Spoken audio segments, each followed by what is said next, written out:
Hello and welcome to the Root Reflection. My name is Shahid Mustafa, and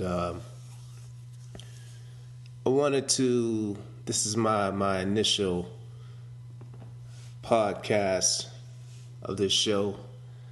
I wanted to introduce myself and let you know a little bit about what I do and who I am. I'm currently a organic farmer.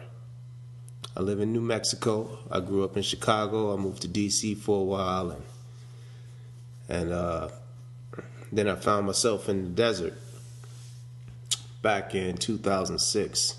I have a history of working in the natural and organic food retail establishments, and that kind of informed me a little bit about how important food choices were, because I began to see that, or better yet, I should say, I began to learn more about the things that actually go into the process of commercialized food production. And I think I was really initially kind of shocked to find that all food just wasn't the same, even when it came down to what I considered basic fruits and vegetables. All my life, I had been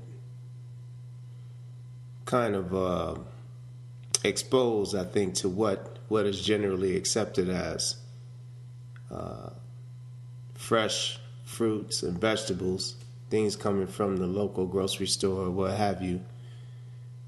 And I there were a few things that I liked, but there were some things I just couldn't get. I never really liked apples. I couldn't figure out what the big deal was with apples, why people seemed to promote them so much. They said they used to say an apple a day keeps the doctor away, and I was like, yeah, man. It tastes like something that might be medicinal. And then I think that was one of my first sort of eye-opening experiences in the natural food world when I ate an organic apple, and I couldn't believe the flavor and the texture of it. It was crunchy, it was sweet, it was juicy. And I had been eating apples, man. I thought it was like the skin was leathery, the fruit on the inside was mealy and didn't taste that great, turned brown real fast, and I just wasn't a fan. So I think that was kind of like the first thing that I recognized, when I started working at the Green Earth up in Evanston, Illinois, right outside of Chicago. That was my introduction there back in, I think it was 1989. And after that, that was kind of working in health food stores. I think that was my first real, legit job that had some kind of skill set that I could use, that I could transfer and find other jobs where people thought that skill set was valuable. So it was kind of my beginning there. And then I guess I ended up staying in that industry in retail until 2015. So I had quite a run there, quite a few experiences.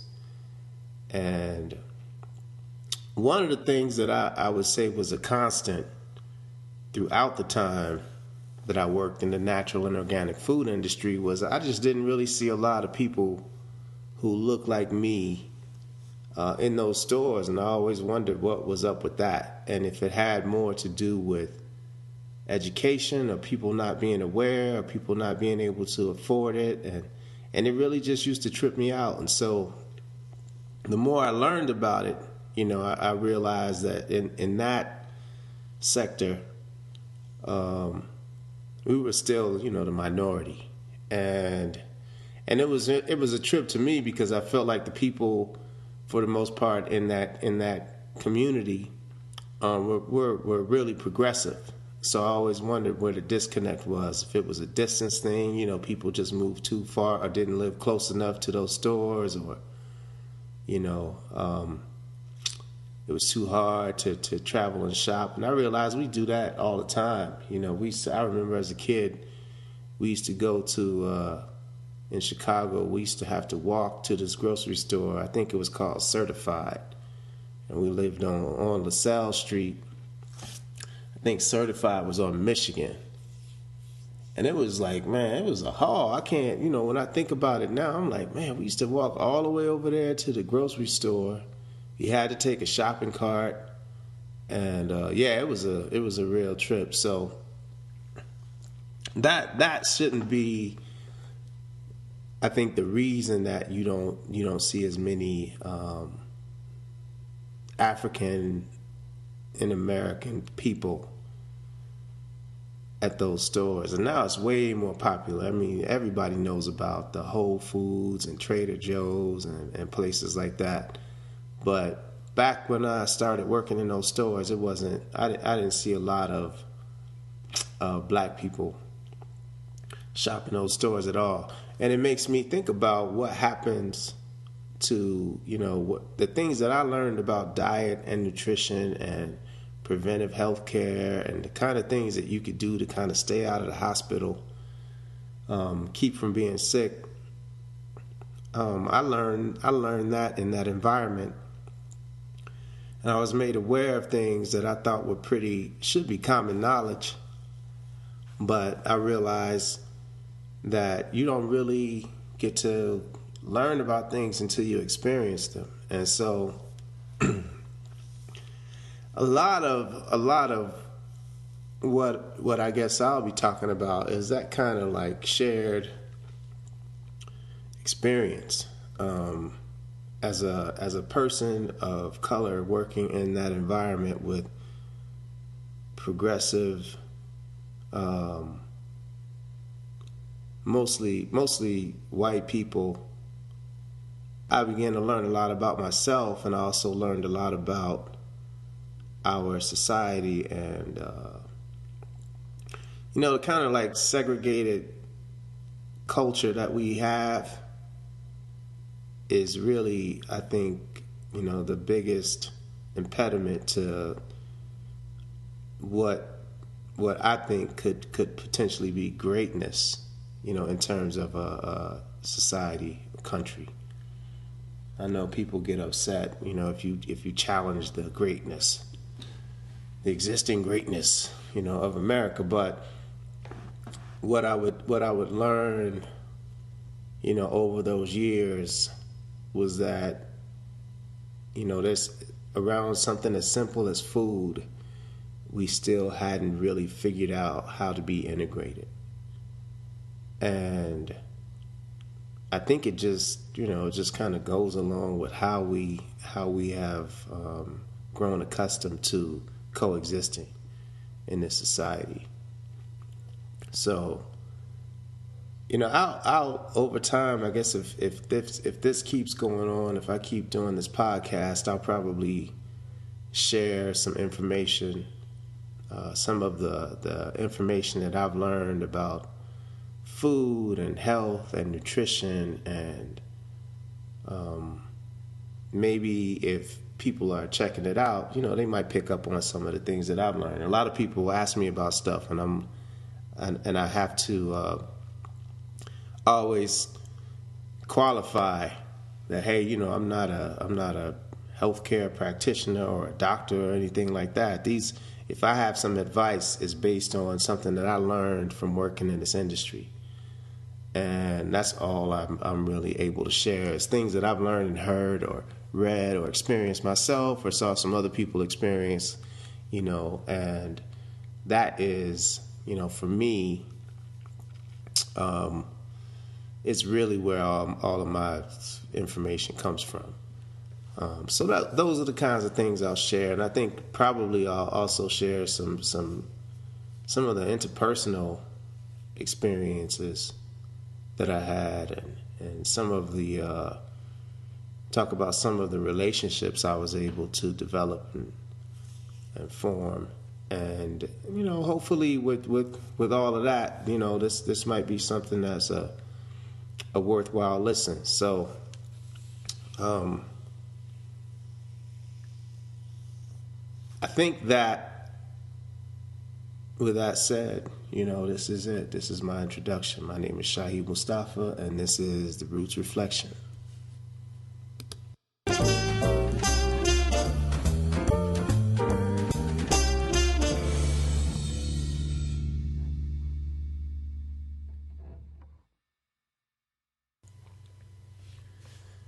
The doctor of the future will give no medicine, but will interest his patients in the care of the human frame, in diet, and in the cause and prevention of disease.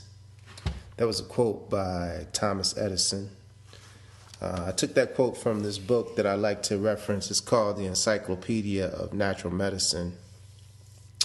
It's by Michael Murray, who's a naturopathic doctor, and Joseph Pizzorno, who's also a naturopathic doctor. I think they were the founders of the Bastyr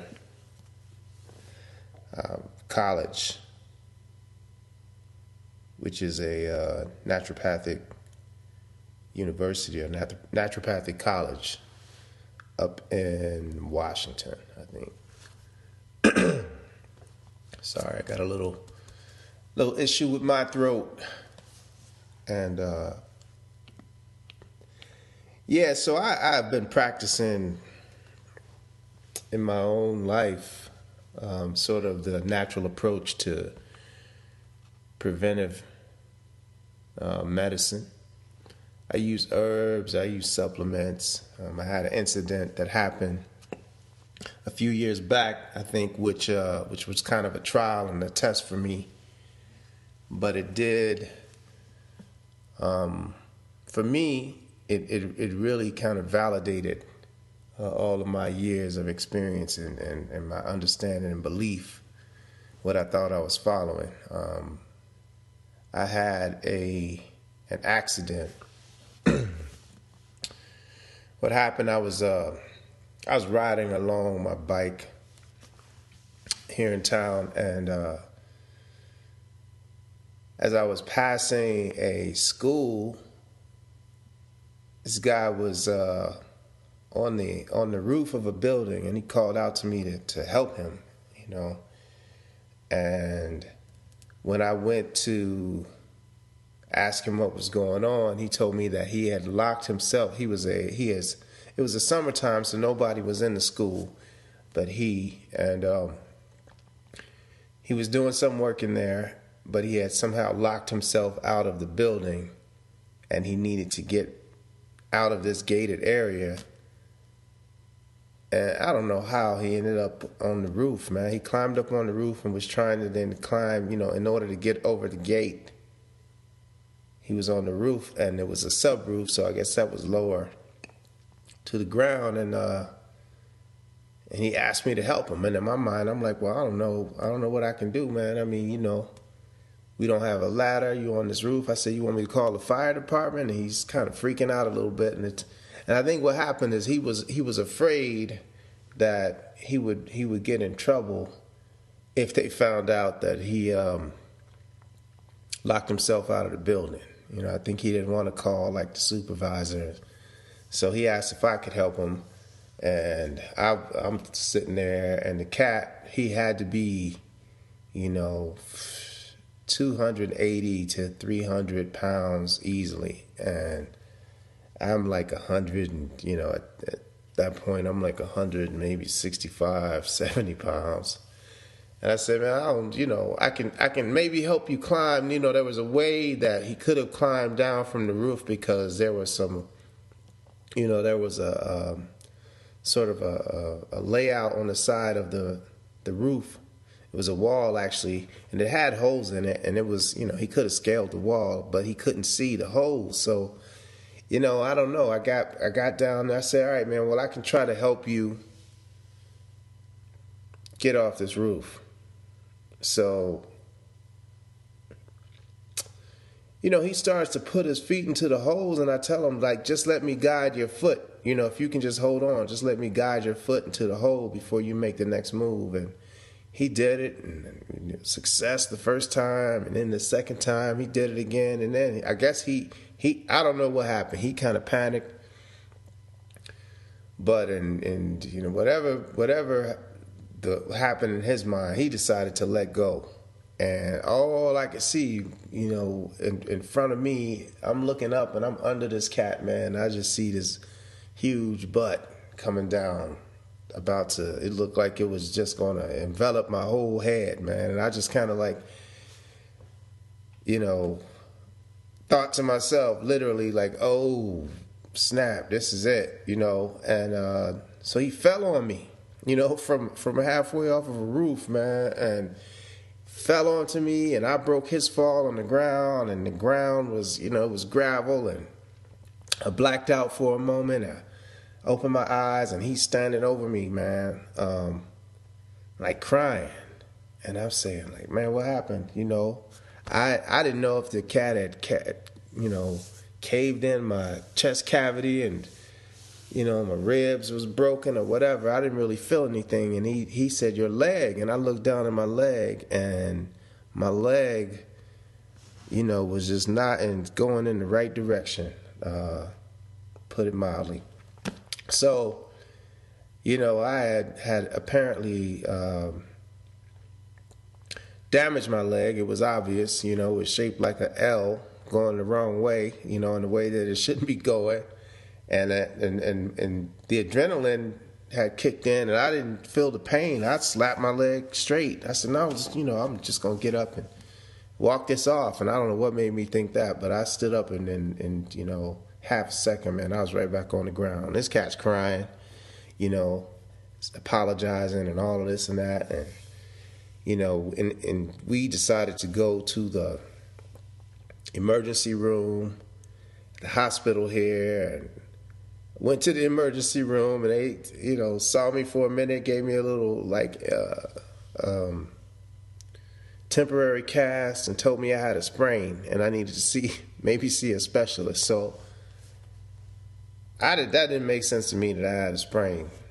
So I decided, all right, well, I need to actually go see a specialist. So I went to go see a specialist and found out that I had torn my ACL and my MCL and bruised my meniscus. And what they suggested that I do, I had two options. Both of them were surgical. My first option was to allow them to take a muscle material from the tendons in my ankle and to build a ACL and MCL from that and put that in my leg. And my second option was to have them repair my leg by putting a ACL from a cadaver into my leg, but I had to sign a waiver because there wasn't any guarantee that the cadaver wouldn't have hepatitis C. So I really wasn't excited about either of those options, to put it mildly, and thinking to myself, man, I've been trying all my life not to get cut, and I'm getting ready to pay this cat to cut me. And the thing that further discouraged me was saying like, hey, you probably still will at some point have arthritis. So it just didn't seem like good options to me. And I talked to the doctor and I said, hey, man, I really kind of want to see what else there is out there. There was a period that I had to wait for the swelling to go down before they could do anything anyway. So he told me, well, take some time off and see what happens, and then, give it some thought, and then come back and we'll talk about it further. So that's what I did. Well, what happened with that was I decided I wanted to try to use the natural approach. And I went and talked to this guy, and he was, this guy was he was a renowned surgeon. He had worked with the U.S. Olympic team, and, he's known here in town. And he wasn't really interested in that. He didn't take too kindly to that suggestion. He said, "Hey, man, this is, I know what I'm doing, and it almost seemed like I was trying to challenge him, and it wasn't. I was just saying, like, I want to see what I can do with what I know." And he wasn't really into it. And in fact, what he did was he passed me on to someone else in the office because he didn't really want to deal with me after that. And so the doctor that he passed me on to, I said, "Hey, man, I just want to see what I can do. I'm going to do a little research and find out if I can try to heal this thing naturally." And that doctor said, "All right, well, yeah, right now there's nothing we can do anyway. So, come back in about 4 months." So I went and researched it, and I started doing some yoga exercises. Very light stuff, and taking some supplements. I took ginger and turmeric. I used hyaluronic acid and MSM, which is a sulfate, and I think I used some DH. I think I used. I can't remember what the other thing was. Whatever it was expensive, and I stopped using it because I just felt like, well, I don't know if this is really what I need. So that was more a financial decision. But anyway, I started doing those things, and then I started also riding a bike. Everywhere I went in town, man, I was on that bike, and it was really the first time I could make a full revolution on the pedal. I thought that my knee was gonna just like pop off, man. It was a little painful, but I kept doing it, and before I know it, I didn't really feel the pain in that. And so I felt like I was doing pretty good, man, and I started doing some exercises in the pool. I was going to physical therapy. I went to physical therapy for a bit, but one of the things that discouraged me a little bit at physical therapy was I was meeting all these people who had multiple surgeries, and I was like, I don't understand. If this works, why are you back? Why are you back for another one? And the other thing was I was kind of a go hard at that point, man. I wanted to work harder than they wanted to work me at physical therapy. It was costing a decent amount of money, and I decided to just do my own physical therapy. So it seems like I was kind of bucking them, but it wasn't that. I was just following what I had been immersed in for so long at that point. I was kind of like, oh, man, it's time for me, to walk this talk. So, using all of those things that I had learned over time, what it came down to, long story short, it's too late for that to be a short story, but what it came down to was I was able to to rehabilitate myself to the point where when I went back to the doctor and said, "Hey, man, this is where I am," and he looked at my range of motion and said to me, like, "I don't know that there's anything more that we can do to help you than what you've already done. And you can just keep doing what you're doing, and if anything happens, we can always, surgery is always an option." So that was in 2010, and it's 2018, and I'm pretty much keeping up with a very similar regimen, staying active, trying to maintain flexibility, and I've started to practice yoga a lot more now. And I haven't really had any issues with my knee.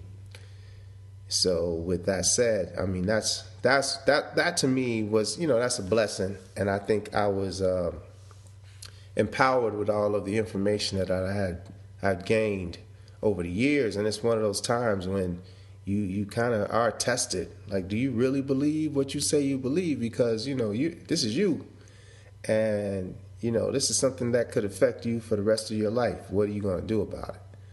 And so I was happy that I made the decision not to have surgery. And I'm not telling people that they shouldn't. I just think that for me, I didn't feel like it was what I needed. And it then, kind of reinforced my beliefs that there are more ways to deal with things than the knife. So that's that.